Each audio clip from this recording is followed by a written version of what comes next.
चोमती मैया के नंद लाला, जिसके सामने माया जाल बुनने का प्रयास कर रहे हो, ये माया के स्वामी है। ये मायाधर विष्णु है ये। अच्छा, तो होते रहे। मैं तो इनकी हत्या करने आया हूँ और हत्या करके ही जाऊंगा। जाओ आप सखाओ को बचाओ, मैं इनका सामना कर लूंगा। पर कान्हा, अभी आप ही ने तो कहा था माया का स्वामी हूँ मैं।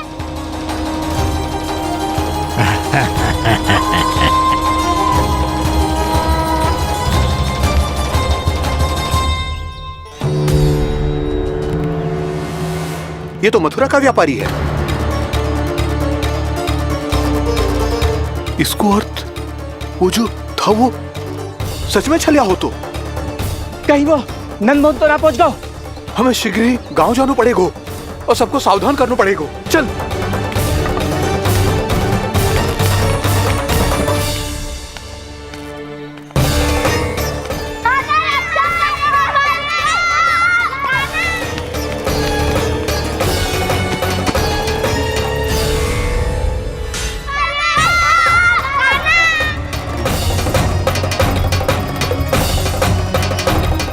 यदि तुम्हें लग रहा है कि मेरे छल के वार से बच गए हो, तो मुझसे भी बच जाओगे।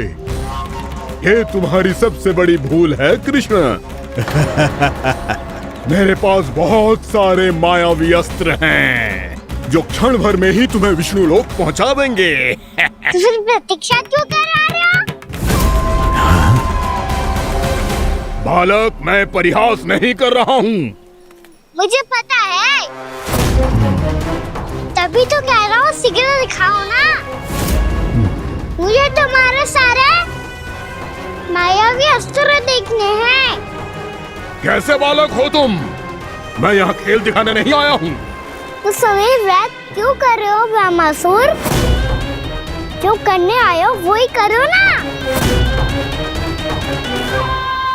अब देखो कैसे तुम्हारे प्राण एक ही वार में इस देह का साथ छोड़कर उड़ जाएंगे। मेरी मायावी अग्नि तुम्हारे भोले भाले से इस मुख को जलाकर भस्म कर देगी।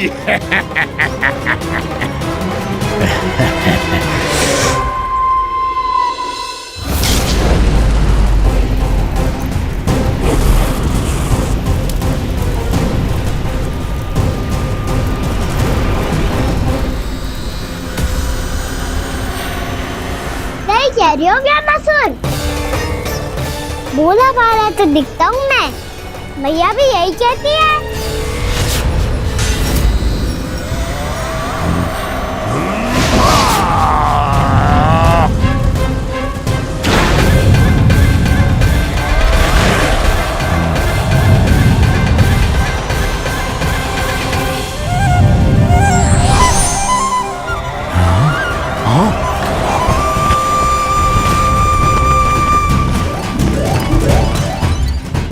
आसन को उपहार देने के लिए बहुत बहुत धन्यवाद ब्रह्मासुर।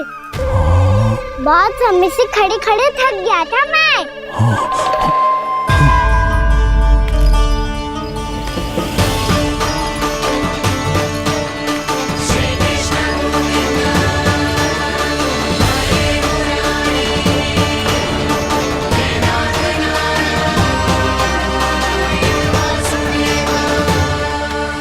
अगला अस्त्र दिखाओ ना। तुम्हारी यही जिज्ञासा आज तुम्हारा अंत करने में सहायक बनेगी, मूर्ख बालक।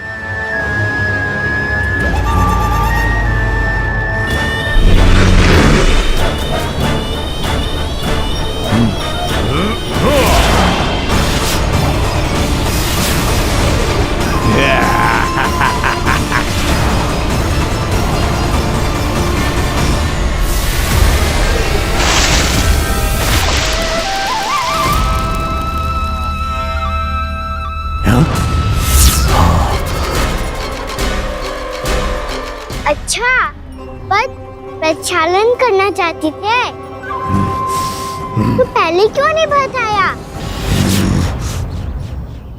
मुस्कुराना बंद करो।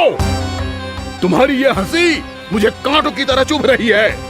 पर मैया तो कहती है कि मेरी मुस्कुराहट फूलों की तरह है।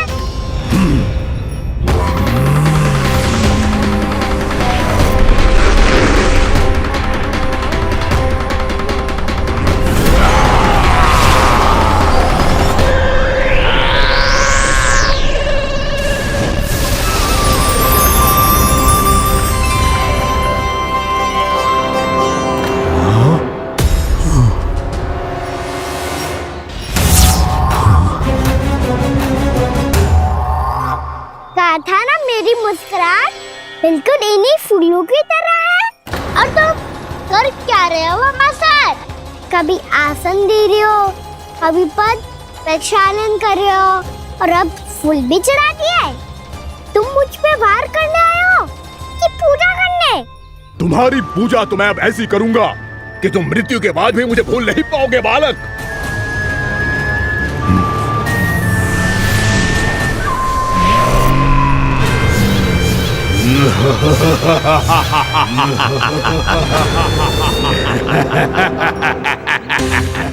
कान्हा, ये चट्टान तो मुझसे हिली ना रही।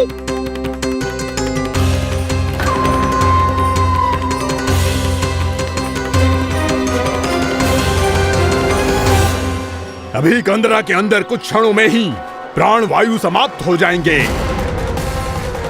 तुम्हारे सारे सखा एक एक कर अपने प्राण त्याग देंगे और तुम्हारा वध करूंगा मैं।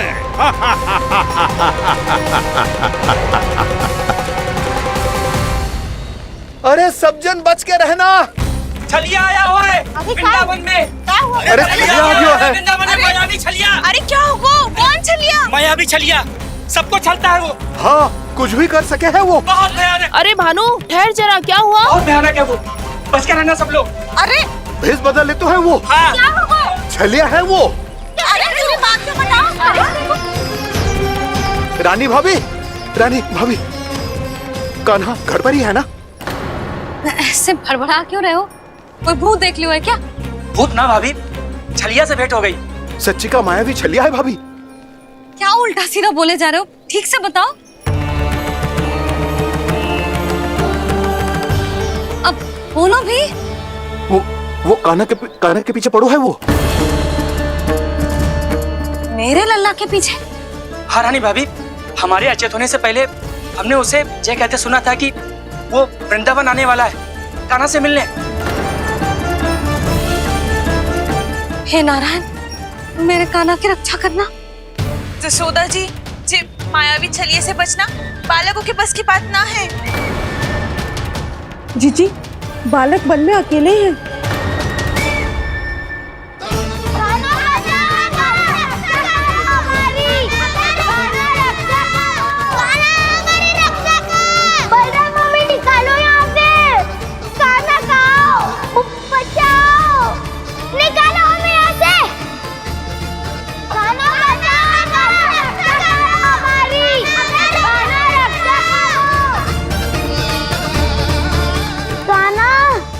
चट्टान तो मुझसे हिली ना रही।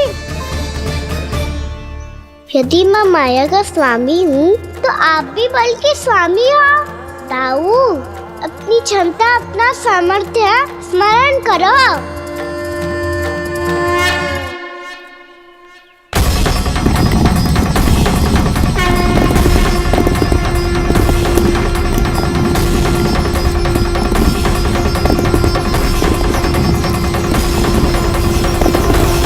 इससे पहले कि वो कंदरा का द्वार खोल के तुम्हारे सखाओं को बाहर निकाले, मैं तुम्हारे प्राण ले लूंगा कृष्ण।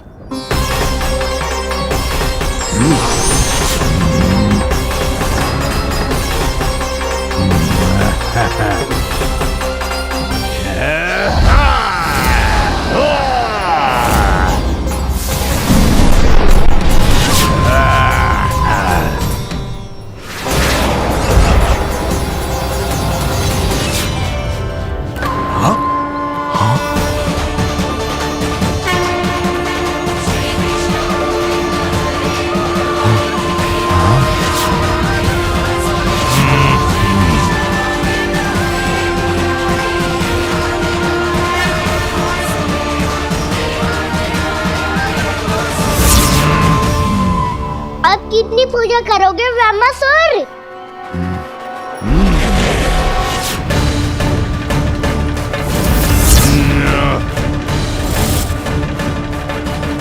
प्रभु तो खेल खिला रहे हैं इससे, और ये खेले जा रहा है विवश होकर, उनकी माया से बाध्य होकर।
जो प्रभु के सामने माया करने आया था, वो स्वयं को ही माया में उलझा हुआ पा रहा है।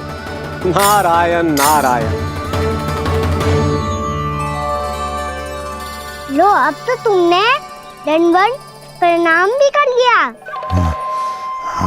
माया भी कथा भी उपहार में दे दी। तुम चाहते क्या हो ब्रह्मासुर? मेरी शरण में आना है क्या?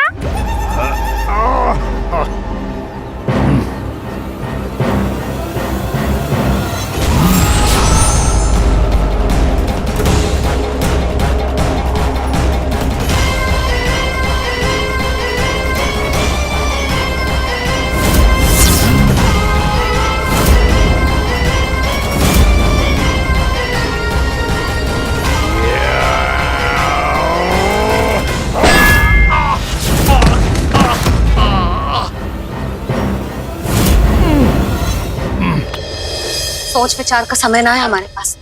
अपने बालकों की रक्षा के लिए इसी क्षण में निकलना होगा। और वो छलिया किसी का भी रूप धारण कर सकते हो। सुलक्षणा तेरा, शांति तेरा या मेरा, किसी का भी रूप धारण करके हमें भ्रमित कर सकते हो। इसीलिए हमें सतर्क रहना होगा। समझ आई? चलो।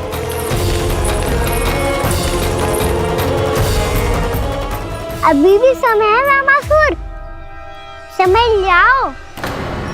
यदि मैया आ गई तो बात गड़बड़ हो जाएगी।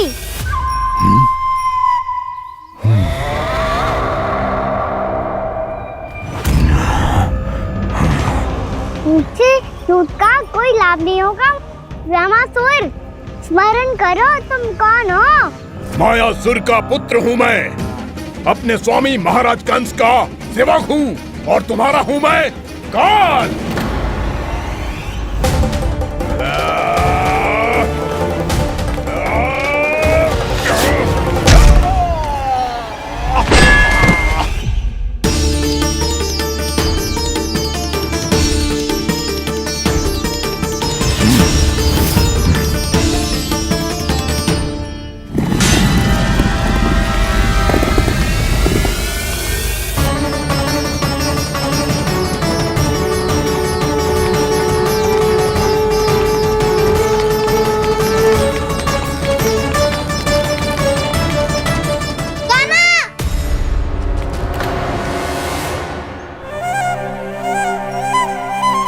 बाबा कहते हैं दुष्टों को पहले बातों से समझाना चाहिए, फिर भी ना माने तो अस्त्र ना उठाना दृढ़ता होती है।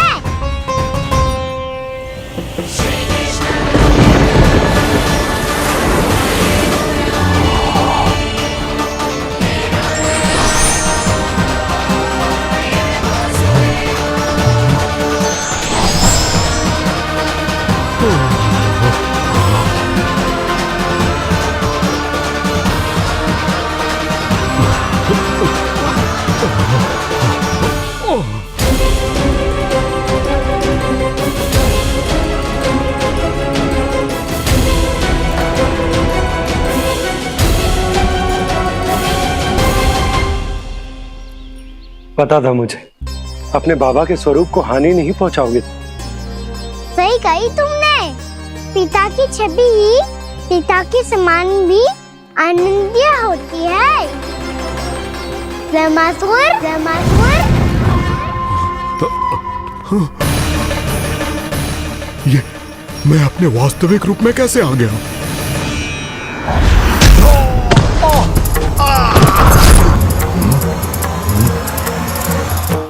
मेरे बाबा का स्वरूप नहीं लेना चाहिए था तुम्हें।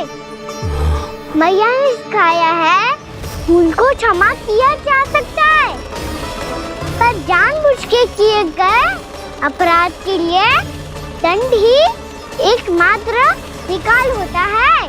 ये बार बार अपनी मैया का नाम ले रहा है। यदि मैं वो स्वरूप लूं तो अपनी मैया पर वार नहीं कर पाएगा ये।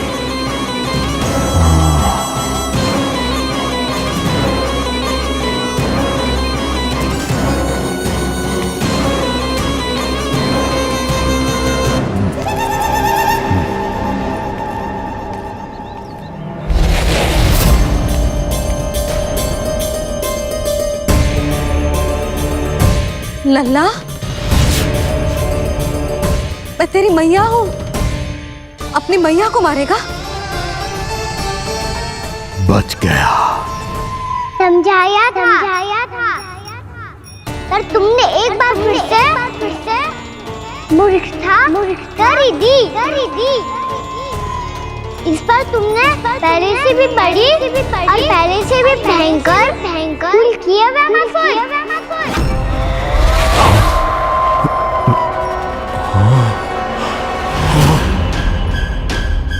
ये क्या हो रहा है मुझे? बार बार मेरा रूप क्यों बदल रहा है? ममता को समझे बिना अधिक समय तक मैया का स्वरूप हरण करके नहीं रख पाओगे ब्रह्मासुर।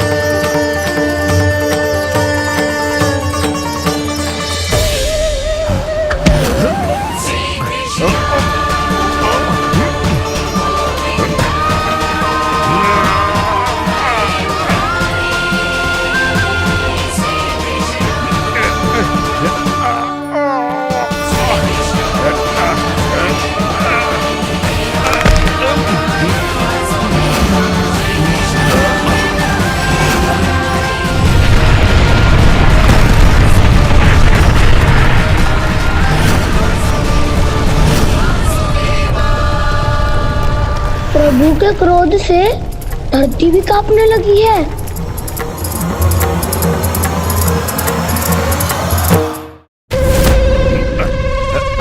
पुत्र को मारने के उद्देश्य से एक माँ का रूप लिया तुमने। ये ममता का और मेरी मैया का घोर अपमान है ब्रह्मासुर।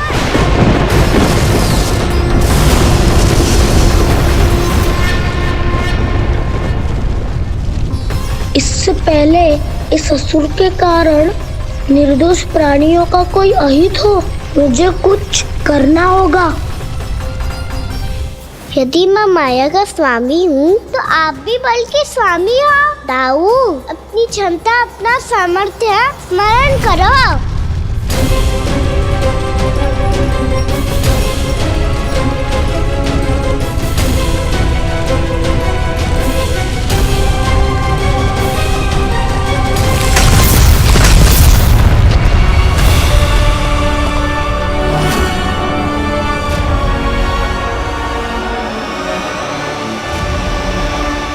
अद्भुत बल दाऊ, अद्भुत।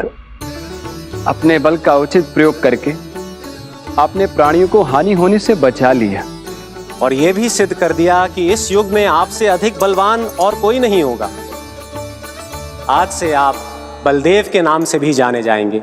आज से आप बलदेव के नाम से भी जाने जाएंगे। आपके चरणों का ये चिन्ह युगों युगों तक आपके बल की कथा कहता रहेगा। बलराम का चरण चिन्ह।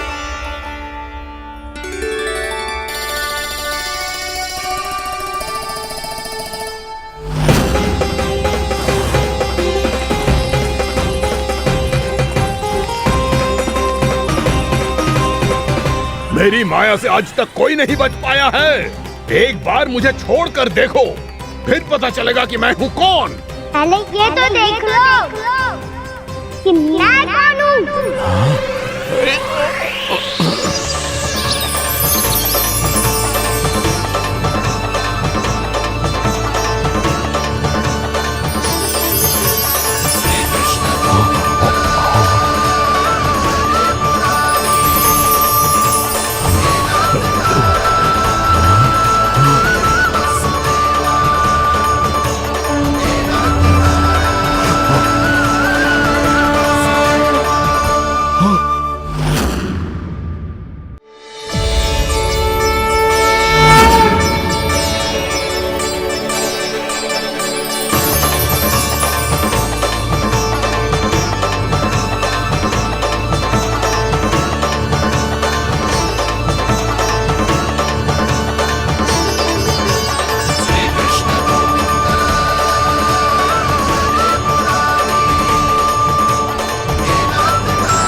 कुछ वरन आया हुआ मसूर।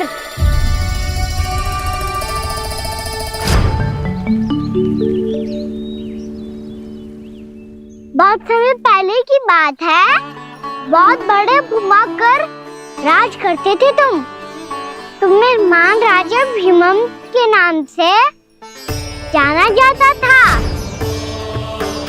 सब कुछ था तुम्हारे पास, पर शांति नहीं थी। इसीलिए शांति की खोज में अपना संपूर्ण राज अपने पुत्रों को सौंप कर मलय पर्वत की ओर चल दिए। अनेक वर्षों की तपस्या के बाद तुम्हारे तप की कीर्ति चारों ओर फैलने लगी और फिर सच्चे तपस्वी की धूप में तुम्हारी ख्याति से प्रभावित होकर महर्षि उलट तुमसे भेंट करने आए। राजा भीमरथ, आपने ईश्वर की प्राप्ति के लिए सब कुछ छोड़ दिया, पर अपना अभिमान नहीं छोड़ पाए। इसीलिए मेरे आगमन पर सम्मान के साथ खड़ा होना तो दूर, मेरा अभिवादन भी नहीं किया। अभिमान तपस्वी का गुण नहीं होता है राजन, अभिमान राक्षसी गुण है। इसलिए मैं आपको श्राप देता हूं कि आप अगले जन्म में एक राक्षस के रूप में जन्म लेंगे, एक राक्षस के रूप में जन्म लेंगे।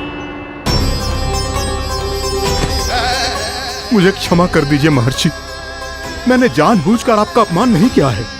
मैं तो यहाँ पर शांति की खोज में आया था। अपने भीतर के संसार में गहरे सोच विचार में डूबा हुआ था मैं।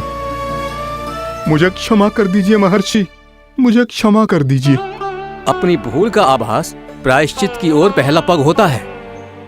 मैं अपना श्राप तो वापस नहीं ले सकता, परंतु आपको एक वचन अवश्य दे सकता हूं। जब भी प्रभु नारायण का अवतार होगा, आपको उचित समय पे वो वरदान देंगे जिसकी आप लंबे समय से प्रतीक्षा कर रहे हैं।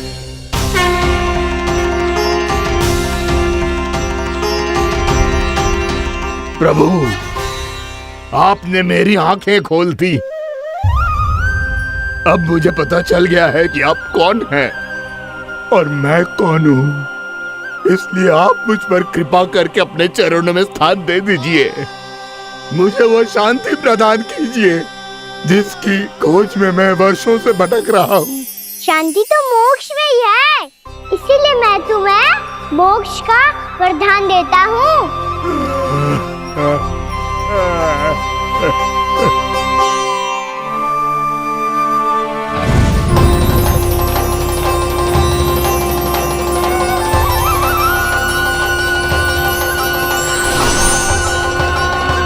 प्रभु की ये लीला सदैव स्मरण रखी जाएगी।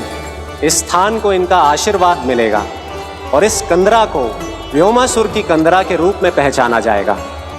भविष्य में अनेक ऋषि मुनियों की शरण स्थली बनेगी ये कंदरा। दीदी, ये कोई साधारण बालक ना है। ऐसा चमत्कार कोई साधारण बालक थोड़ी ना कर सकते हो। तुम सत्य कह रहे थे बलराम।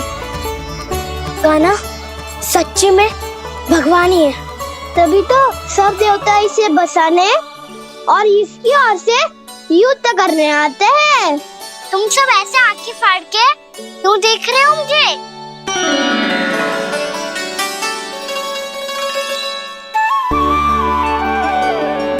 बलराम, तुम बलवान हो और कान्हा भगवान है।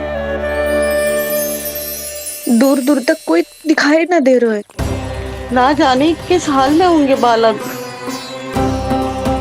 कहीं हम ही तो मार्ग ना भटक गए शीघ्रता के चक्कर में। अब तो एक पग भी ना चलो जा रहे हो। जल, किसी के पास जल है क्या? कंठ तो मेरा भी सूख रहा है मौसी। भाभी, निकट ही जमुना जी है, कहूँ तो वहाँ से जल ले आओ। मैं भी जा रही हूँ भाभी, एक से भले दो। हाँ चल। शीघ्रता से आओ। हाँ।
जानकी, जानकी, क्या होगा इसे? देखो ना जी, अब छलिया की सूचना मिलते ही हम सब बालकों को ढूंढने चली गई और ढूंढते ढूंढते सबको बहुत प्यास लगी आई जी। तो जानकी जमुना जी की नदी से जल लेने गई और उसने जमुना जी का पानी पिया और उसकी जेदशा हो गई। बालक कहाँ है? वो ठीक तो है ना? ऊपर से सब ठीक है, पर भीतर से बहुत भयभीत है सब। जानकी तो बिल्कुल नीली पड़ गया है, लग तो है विष फैल गया है इसको पूरे तन में। मथुरा के सर्वश्रेष्ठ विदेह जी को बुलाए गए हैं उसके उपचार के लिए। जैसे ही इसने जल को मुंह से लगाया, ये गिर पड़ी। चटपटाने का अवसर भी ना मिलो। हाँ वैद्य जी, और निकटी मृत पशु भी पड़े हुए थे। हाँ, मैंने भी अस्थियां देखी थी। इसका तो यही अर्थ हो सकता है कि समस्या वहाँ के जल में ही हो। वैद्य जी, आप रोगी की नाड़ी पे ध्यान दो ना। जे गोपिया क्या कह रही है उसे सुनने की आवश्यकता ना है। जब तक विष के कारण का पता नहीं चल जाता, हम उपचार कैसे कर सकते हैं रानी जी? जी, वो निकट ही यमुना जी में एक विशेष क्षेत्र है, ये सब उसी के जल की बात कर रहे हैं। तब तो ऐसा भी हो सकता है कि किसी विषैले सर्प के काटने का प्रभाव हो। पर सर्प के काटने का चिन्ह ना है उसके तन पे। सर्प जब काटता है तब उसके दांत के चिन्ह बन जाते हैं। मुझे पता है, बड़े बड़े सर्प को काटते हुए देखो है मैंने। एक दिन अब बस कर उज्जवल, ये बड़ी बड़ी हाँकने का समय ना है। पर यदि सर्प ने ना काटा है, फिर जानकी की ये दशा किसने की? अवश्य किसी राक्षस ने की होगी। नाना, कोई विषैला पशु भी तो हो सकता है। यह अवश्य किसी महाविषैले सर्प के विष से हुआ है। सर्प ने भले ना काटा हो, लेकिन यह अवश्य ही किसी महाविषैले सर्प के विष के कारण हुआ है। कालिया नाग। कालिया नाग?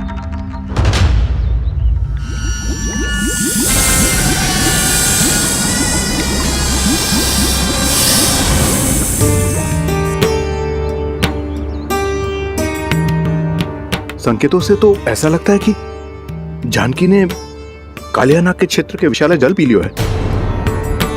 कालिया नाग एक लोक सुरती है, कल्पना में गढ़ी हुई एक कथा, और कछु न है। हमें जाके पता लगाना पड़ेगा। पर हमें वहाँ जाने से मना क्यों है ना बड़ों ने? उज्जवल सही कह रहे हो है। इस समय जानकी के स्वार्थ से अधिक महत्वपूर्ण और कछु ना है। जानकी हमारे लिए ही जलाने गई थी जी, ना मैं उसे जाने देती ना जैसा वो तो।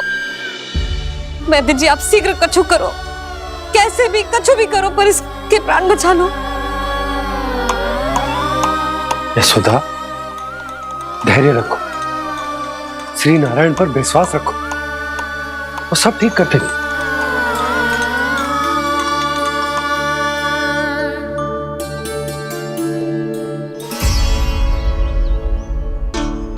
विष की काट की मेरे पास जितनी जड़ी बूटी थी मैंने सब अर्क बना के पिला दी, पर इसकी दशा में अभी तक कोई सुधार नहीं दिख रहा है।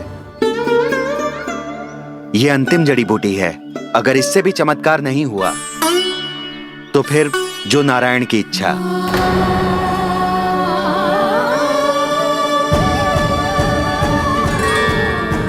पर कोई तो उपाय होगा जानकी को बचाने का। कान्हा, यदि तुझे किसी औषधि के बारे में पता है हमें बता दे, हम जाके ले आएंगे।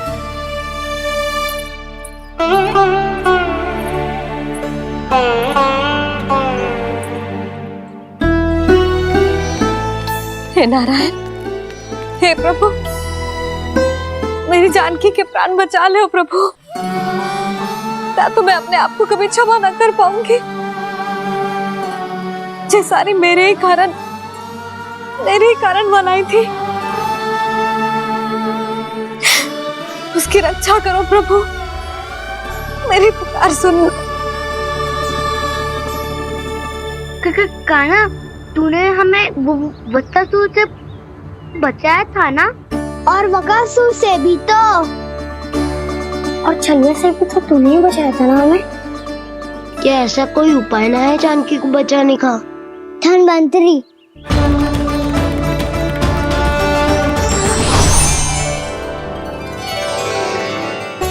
मैं आ गया हूं प्रभु, चिंता मत कीजिए, आपके आदेश का पालन अवश्य होगा। यशोदा मैया,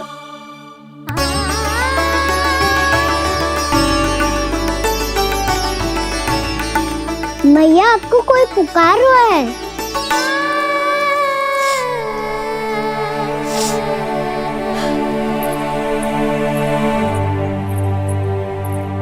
चिंता मत करो मैया, अब धन्वंतरी जी आ गए हैं, वो सब संभाल लेंगे। धन्वंतरी जी कौन है? जिन्होंने संसार का आयुर्वेद दिया, आरोग्य के देवता, वे श्री नारायण के अवतार।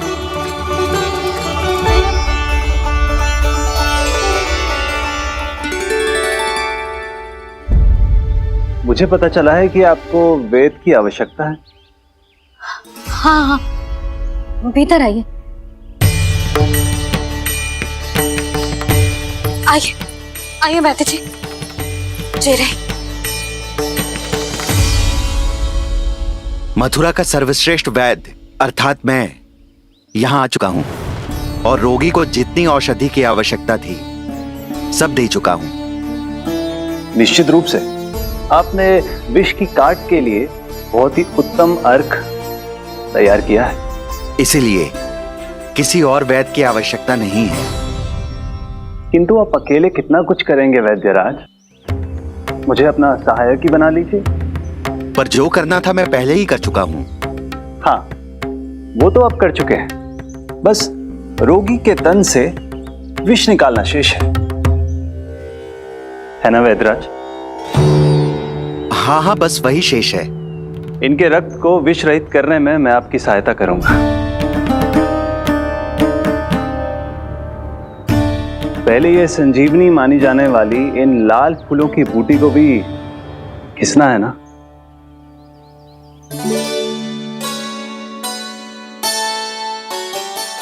हाँ हाँ, तुम सही कह रहे हो, इसे अच्छे से घिसो।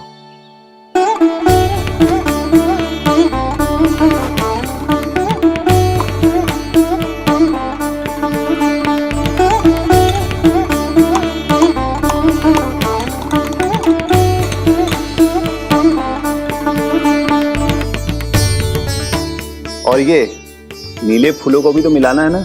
हाँ हाँ, अच्छे सहायक बन सकते हो तुम, ऐसे ही श्रम करते रहो।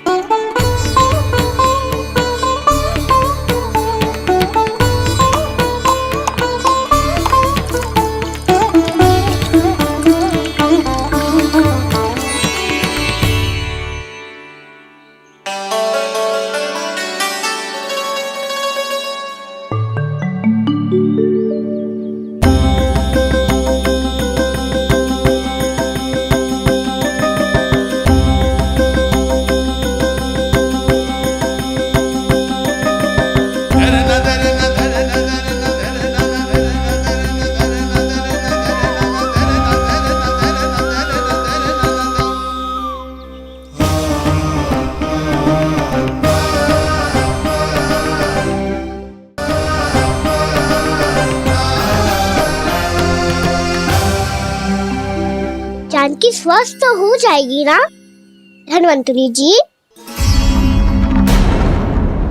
धन्वंतरी?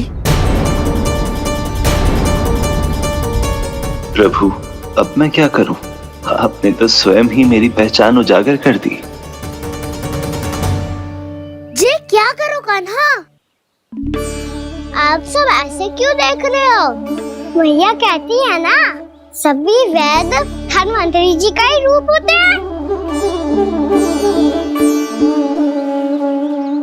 वाह कृष्णा, चतुर तो हो तुम। वैसे वास्तविक धन्वंतरी मैं हूँ, मेरा अर्थ है वास्तविक वैद्य मैं हूँ। ये तो मेरा सहायक है, मुझे पूरा विश्वास है बिल्कुल ठीक हो जाएगी। वैसे ही थोड़े ना मुझे मथुरा का सर्वश्रेष्ठ वैद्य कहते हैं लोग।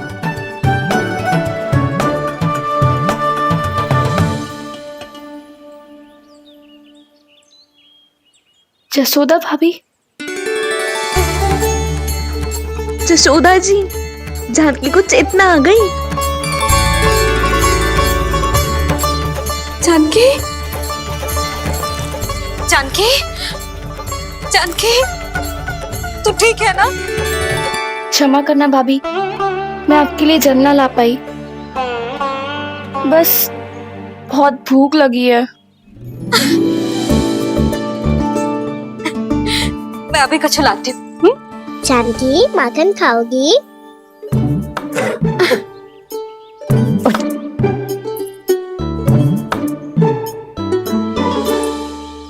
आजा, तू ही खिला दे लल्ला।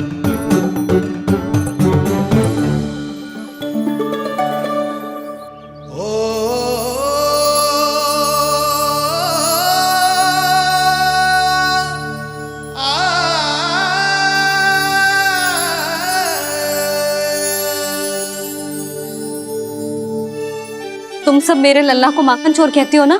आज देखो, अपना ही माखन जानकी को खिला रहे हो।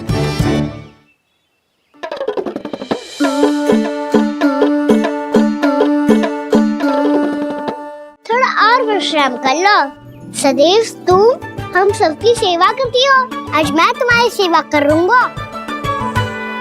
जानकी की जिद दशा तब हुई जब जय यशोदा काकी की सेवा कर रही थी, और अब देखो स्वयं भगवान ही इसकी सेवा कर रहे हैं। जानते हो इससे क्या सिद्ध होता है? जो भी यशोदा मैया की पूजा करेगा, अर्थात अपने माता पिता की सेवा करेगा, उनके साथ सम्मान से व्यवहार करेगा, ईश्वर स्वयं उसका ध्यान रखेंगे। कभी धन्वंतरी के रूप में तो कभी स्वयं कान्हा के रूप में। भक्त और भगवान का देखो कैसा ये अनुराग, स्वयं करे सेवा प्रभु, अद्भुत गोपी का भाग्य। प्रभु इन सब पृथ्वीवासियों से कितना घुल मिल गए हैं। ना तो ये प्रभु को भगवान मानते हैं और ना ही प्रभु अपने आप को इनसे सर्वश्रेष्ठ समझते हैं। अपने आचरण से ये सिद्ध कर रहे हैं कि ये सभी में हैं और सभी इनका ही अंश है।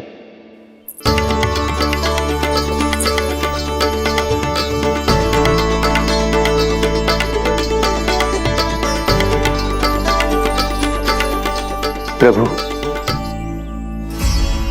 अब मुझे जाने की आज्ञा दीजिए।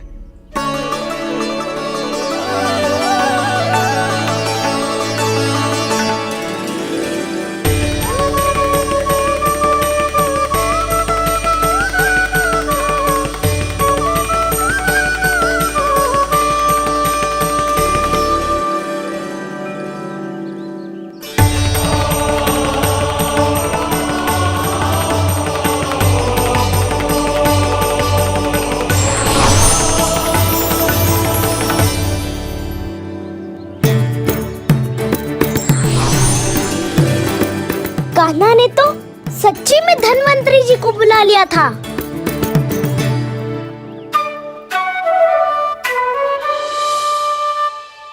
जब से कान्हा का जन्म हुआ है ना, मैं तब से देख रही हूँ, तब से हम पे कोई भी संकट आती है ना, तो अचानक से कोई अपरिचित हमारी सहायता करने आ जाता है, और जाते समय कान्हा की आज्ञा लेके जाते है, और कभी कभी तो इसे प्रभु बोल के जाते है। बाबा संभालो।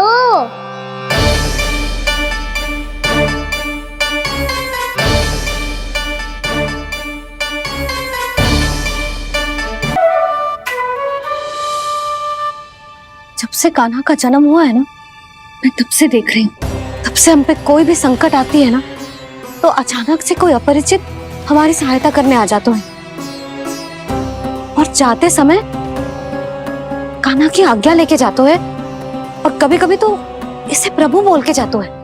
बाबा संभालो।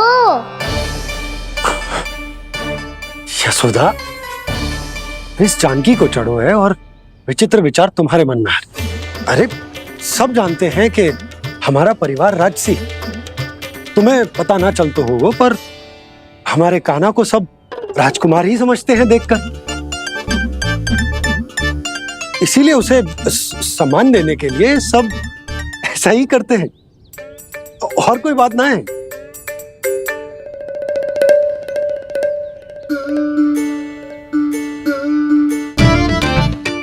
अब जी मेरे लल्ला को ऐसे क्यों घूर रहे हैं? बुरी दृष्टि लगाएंगे क्या? वैद्यराज जी,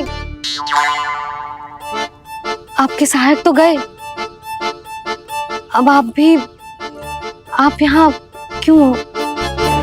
वो क्या है ना, मैं अपने रोगी का निरीक्षण करके पूरी तरह से संतुष्ट होकर ही जाता हूँ।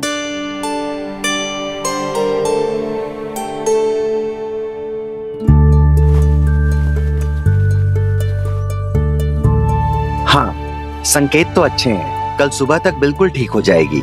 धन्यवाद वैद्य जी।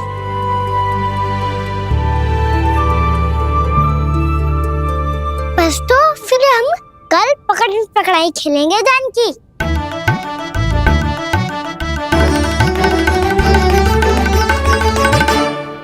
भानु, बंसी, जाकर उस क्षेत्र के चारों ओर बाड़ बनवा दो, और वहां सूचना पट्ट भी लगा देना, ताकि जानकी के साथ जो हुआ है वो किसी और के साथ ना हो।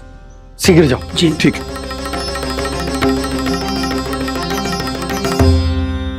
बाड़ और सूचना पट लगवाने से समस्या का समाधान नहीं होगा बाबा। निर्दोष पशु सूचना पट देखकर भी कुछ समझ नहीं पाएंगे।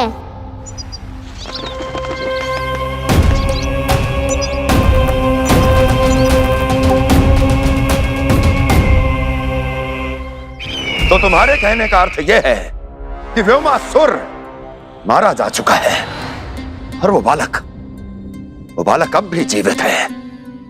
हाँ महाराज, मैंने गोप बालकों को कहते सुना था कि कृष्ण ने छलिया को मोक्ष दे दिया है, पर वृंदावन सुरक्षित नहीं है महाराज। वो एक बहुत बड़ी समस्या से जूझ रहे हैं। कैसी समस्या? गांव के निकट क्षेत्र में किसी विषैले सर्प का निवास है। उसके विष का प्रभाव इतना भयानक है महाराज, जैसे विष ना हो, स्वयं हलाहल हो। मेरी कोई भी औषधि रोगी का उपचार नहीं कर पा रही थी। निकट के क्षेत्र में कहाँ है वो सर्प? गोप मानते हैं कि वो सर्प गांव के निकट यमुना नदी के जल में रहता है। मुझे तो लगता है महाराज, ये कालिया नाग की कथा कोई किंवदंती या लोक श्रुति नहीं, एक सच्चाई है। एक विशैली सच्चाई।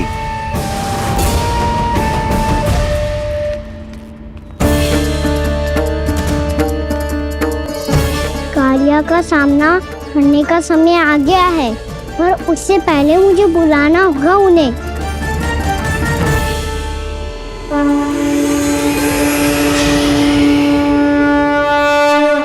संसार के दारुण भय का नाश करने वाले, सभी कष्टों का हरण करने वाले, विश्व का समस्त ऐश्वर्य प्रदान करने वाले, कमल जैसे लोचन, मुख और चरणों वाले आजानुभुज श्री राम को मैं बार बार नमस्कार करता हूँ।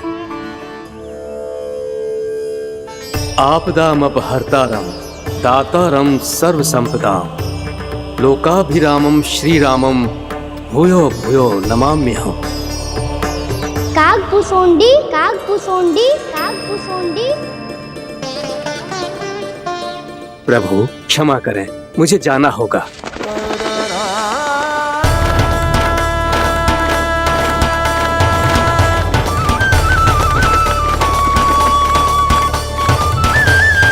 प्रणाम प्रभु। अनेक बार मैं आपके दर्शनों के लिए आया प्रभु। कभी नंद भवन के झरोखों से आपके दर्शन करके चला जाता था, तो कभी दूर किसी वृक्ष की आड़ से आपको निहार लिया करता था।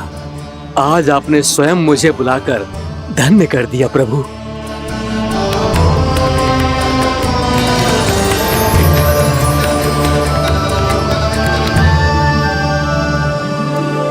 मैंने आपको यहाँ एक विशेष कारण से बुलाया है। आपके श्राप से इस कालिया नाग को मुक्त करने का समय आ गया है। ये तो बहुत ही उत्तम समाचार है प्रभु।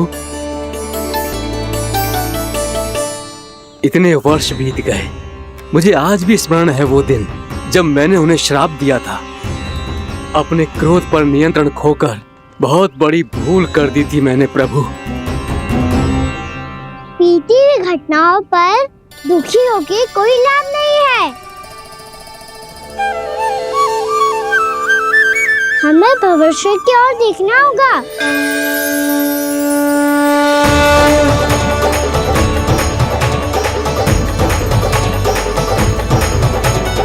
आदेश कीजिए प्रभु, क्या आज्ञा है आपकी? जब मैं कालिया नाग का सामना करने जाऊं, तो आप यही रहेगा। आपको अपने आप पता चल जाएगा कि कब क्या करना है। और हाँ, लौटते जाते समय नारद मुनि से कहिएगा, वो आकर मुझसे भेंट करे। अवश्य प्रभु, प्रणाम। क्या इसने सच्ची में देवर्षि नारद को बुलाया है? नारायण नारायण। आपको संदेश भेजने की आवश्यकता नहीं थी। आप स्मरण करते और मैं चला आता। तुम्हारा कल्याण हो नारद।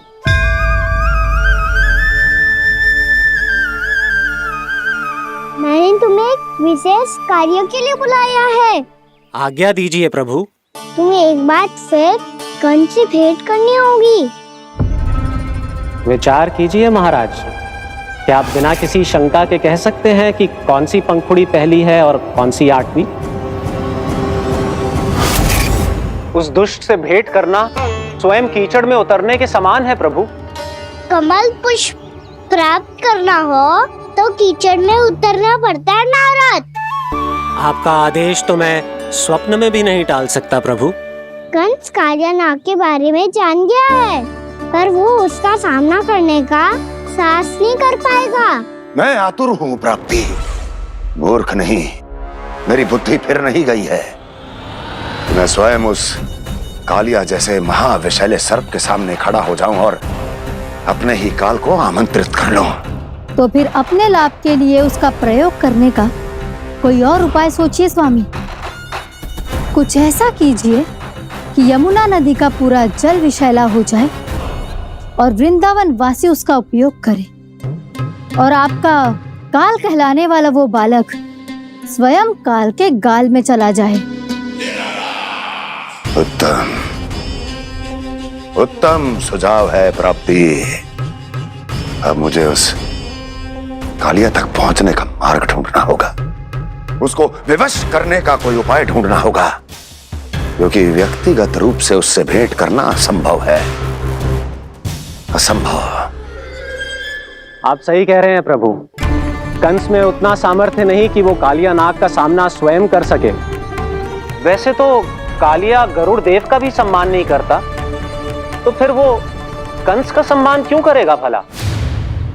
नहीं करेगा, पर कंस तुम्हारा सम्मान अवश्य करेगा। नारद तुम्हारी बातें भी सुनेगा और मानेगा भी। ये मेरी योजना का बहुत ही महत्वपूर्ण भाग है। तुम कंस के पास जाओ और कहो कि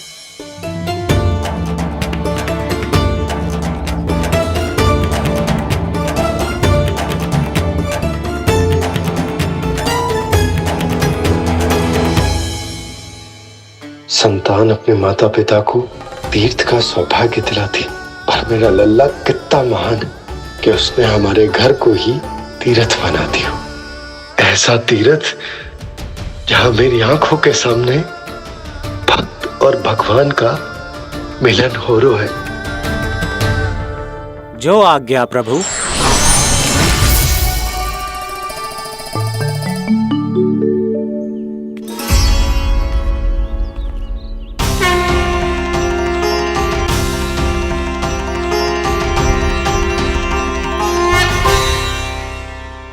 बाबा। कान्हा, ये सब क्या चल रहा है? पहले काक भुसुंडी जी और फिर जे नारद जी। क्या योजना बना रहे हो तुम? कान्हा, बताना लल्ला, क्या सोच रहे तू? कान्हा देख, अगर तुझे अपने बाबा को ना बताना हो ना, अपने भक्त को बता दे। क्या सोच रहे हो लल्ला? क्या करने वाले हो आप?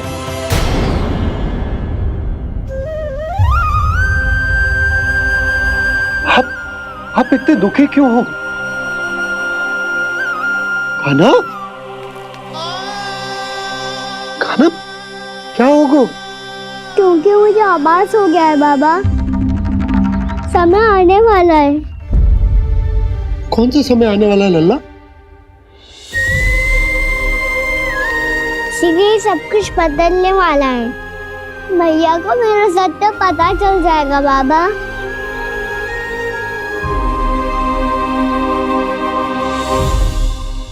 पर लल्ला, इसका काक भुसुंडी और कालिया नाग से क्या संबंध है? ऐसा क्या हुआ था और क्या होने वाला है?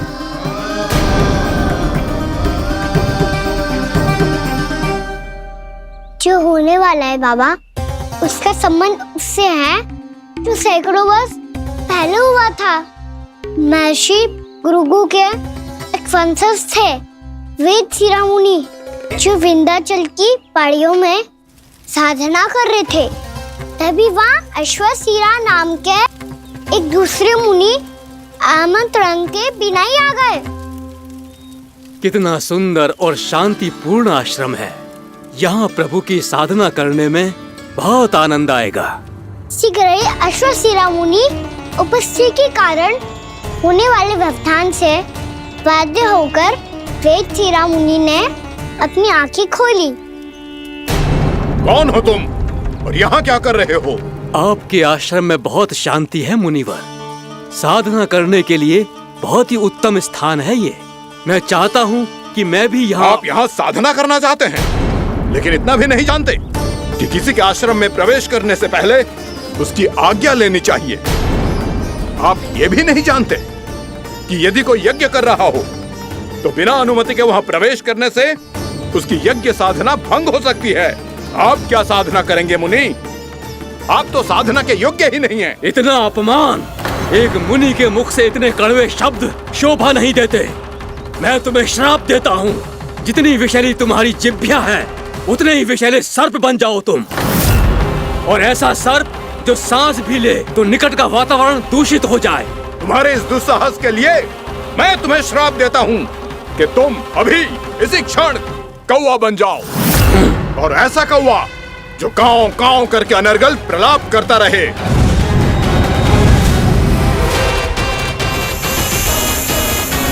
ये मैंने क्या किया?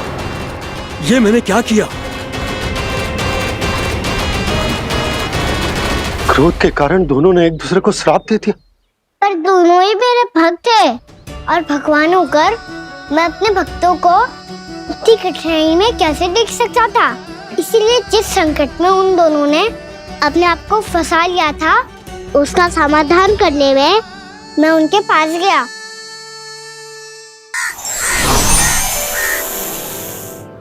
देखिए ना प्रभु, ये क्या हो गया हमसे? हमारी रक्षा कीजिए प्रभु, मार्ग दिखाइए हमें। क्रोध पर नियंत्रण ना होने के कारण आप दोनों ने एक दूसरे को बहुत ही भीषण संकट में डाल दिया है। अब दोनों ही तपस्वी, तप के बल से दिए गए आपके श्राप को लौटाना भी संभव नहीं है। प्रभु कोई तो उपाय होगा, हम आपके शरण में हैं प्रभु। अपराध तो हमसे हुआ है प्रभु, पर अब आपसे ही आशा है। कुछ ऐसा कीजिए भक्त वत्सल, जिससे हम दोनों के श्राप का प्रभाव कुछ कम हो जाए। आप दोनों ही मेरे भक्त हैं, इसलिए आपकी पीड़ा का निवारण करने का एक उपाय है मेरे पास। वेद शिरोमणि, जब आप कालिया नाग बनेंगे तो आपको मेरे चरणों को अपने शीश पर धारण करने का सौभाग्य मिलेगा। और अश्र शिरोमणि, आप काग योनि होने के बाद भी आप श्रेष्ठतम ज्ञान और सर्वाधिक यौगिक सिद्धियों के स्वामी होंगे और प्रवचन दिया करेंगे। इसके बाद अश्वशिरा मुनि काकभूषुंडी बन गए, जिन्होंने आगे चलकर स्वयं गरुड़ देव को रामायण सुनाई। और मुनि वेदशिरा महर्षि कश्यप और देवी कत्रियों के पुत्र कालिया नाग बनकर जल में, और अब वही कालिया नाग जमराज में, जिनके कारण जानकी के प्राण लगभग चले ही गए थे। अब कालिया नाग को उचित स्थान पर भेजने का समय आ गया है बाबा। पर ये तो अच्छी बात है कान्हा, वेदशिरा मुनि को दिया हुआ तुम्हारा वचन भी पूरा हो जाएगा, जमुना जी की शुद्धि भी हो जाएगी। इस सब के बाद भी तुम दुखी क्यों हो? क्योंकि इसके बाद मैया के सामने मेरा रहस्य खुल जाएगा बाबा। उन्हें पता चल जाएगा कि उनका बालक कोई साधारण बालक ना है। विश्व में जो होने वाला है उसे सबके सामने घटने से रोकना मेरे लिए भी संभव ना होगा। मैया को सब पता चल जाएगा। क्या पता चल जाएगा रे मुझे?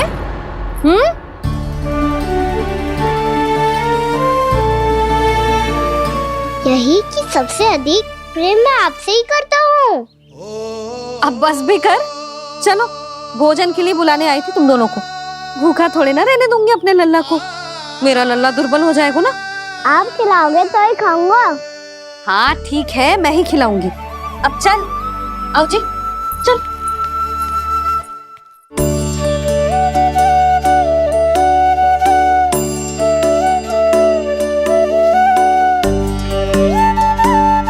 मैया खेलो ना मेरे साथ।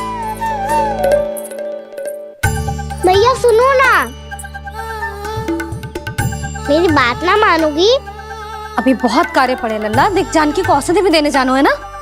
औषधि मैं दे दूंगा, फिर तो खेलोगी ना आप मेरे साथ? पिछले कुछ दिनों से अपनी मैया का अधिक से अधिक प्रेम पाने का प्रयास करो है कान्हा।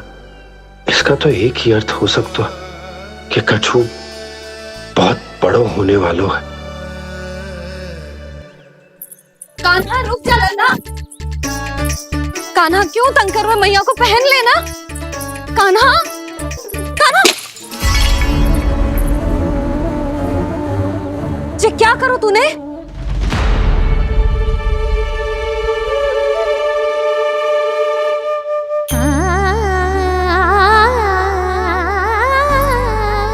अच्छा ठीक है, अब मुंह लटकाने की आवश्यकता ना है। ये ले।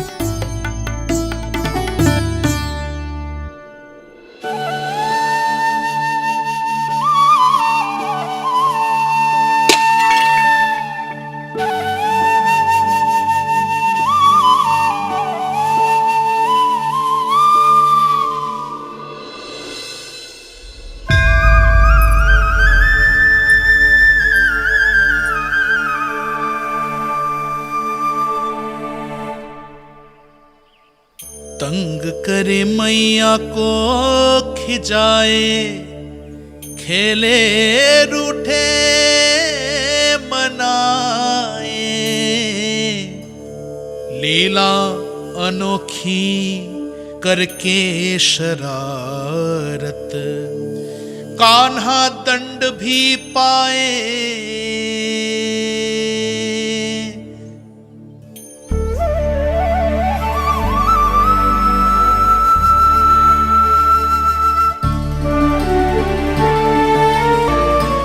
रूठना मनाना, खेलना खिलाना, पहले शरारत करके क्रोध दिलाना और फिर क्षमा मांग लेना, ये सब जानबूझकर कर रहे है कान्हा। जैसे जीवन भर के लिए अपनी मैया की ममता को अपने हृदय में समेट कर रखना चाहते हो। कैसे कैसे करूं उस कालिया से मित्रता, कैसे करूं उसका उपयोग?